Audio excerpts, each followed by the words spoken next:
parte decree రద్దు చేయడానికి 2 remedies are there. Number 1, 96(2) first appeal. Otherwise, Article 9, Rule 13, second remedy. What are the grounds? 96(2) ground is that there are 2 grounds.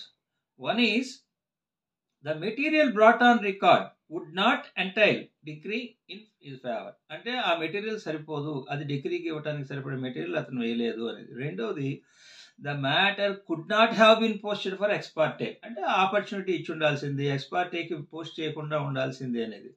Article 9 rule 13 కూడా 2 grounds are there. One is correctness or otherwise posting the matter for ex parte, ఎక్స్పార్టేకి ఎందుకు వేశారు అది తప్పు అనేది. రెండోది, he has cogent and valid reasons for absent, అది చెప్తూ రీజన్స్ ఉన్నాయండి అందువల్ల రాలేకపోయి చెప్పారు. ఇది B K Jain, Bhanukumar Jain versus Archana Kumar 2004 judgement. It is relevant.